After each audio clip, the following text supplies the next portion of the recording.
2016 July 1వ తేదీన అప్పటి ముఖ్యమంత్రి చంద్రబాబు ప్రారంభించిన ఎన్టీఆర్ బేబీ కిడ్స్ పథకానికి రాష్ట్ర వ్యాప్తంగా అద్భుతమైన స్పందన వచ్చింది. శిశు మరణాలను నివారించేందుకు వారిని వ్యాధుల నుంచి దూరంగా ఉంచాలి అనేది ముఖ్య ఉద్దేశం. ఎన్టీఆర్ బేబీ కిట్ ద్వారా ప్రభుత్వం ఇచ్చింది 772 రూపాయల విలువ చేసే వస్తువులే అయినప్పటికీ అంతకంటే ఎక్కువ విలువ చేసే ఫలితాలు వచ్చాయి.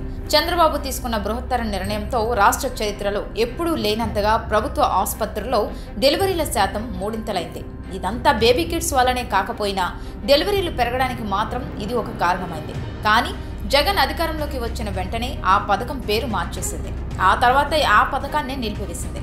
ఫలితంగా ఏటా సుమారు 4 లక్షల మంది చంటి బిడ్డలు ఆ పథక ప్రయోజనానికి దూరమయ్యారు. అయినా వైసీపీ ప్రభుత్వం మాత్రం నిమ్మకు నీరెత్తినట్టు వ్యవహరిస్తోంది.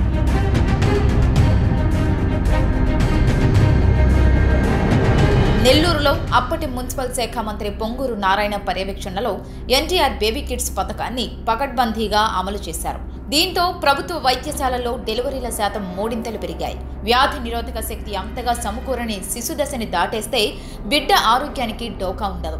ఈ కీలక దశలో బేబీ కిడ్స్ ని అందించడం మంచి ఫలితాలను ఇస్తున్నదని, చిన్నారుల మరణాల శాతం తగ్గడానికి దోహదపడిందని అప్పట్లో పొంగూరు నారాయణ విస్తృతంగా ప్రచారం చేయించారు. టీడీపీ హయాంలో ప్రభుత్వ ఆసుపత్రుల్లో ప్రసవాలను ప్రోత్సహించేందుకు పుట్టిన శిశువు ఆరోగ్య చర్మ పర్యవేక్షణకు బేబీ బెడ్, దుప్పటి, దోమతెర, బేబీ స్కిన్ లోషన్, నాప్కిన్లు, డైపర్లు, బొమ్మలు, షాంపూ, సబ్బు తదితర సామాగ్రితో ఎన్టీఆర్ బేబీ కిట్ పేరుతో అందజేశారు.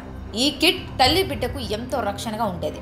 తల్లి బిడ్డలకు ఏకకాలంలో రక్షణ దొరుకుతుండడంతో బేబీ కిట్స్ ని అందించే ప్రభుత్వ ఆసుపత్రులకు అప్పట్లో రద్దీ కూడా బాగా పెరిగింది.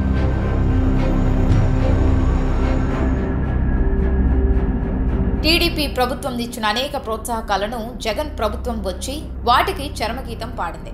మొదట పేరు మార్చి వైఎస్ఆర్ బేబీ కిట్ గా కొన్ని రోజులు ఇచ్చింది.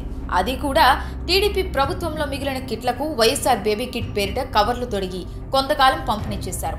అవి అయిపోవడంతో కొత్తవి కొనకుండా గత 3 ఏళ్లుగా ఆ పథకానికి జగన్ సర్కార్ మంగళం పాడింది.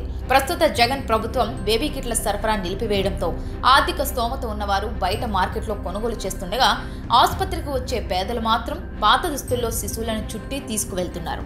దీనివల్ల నవజాత శిశువులు ఎక్కువ శాతం దోమకాటు బారిన పడి జ్వరం, చర్మ వ్యాధులు, అంటువ్యాధుల బారిన పడుతున్న సందర్భాలు చాలా ఉన్నాయి.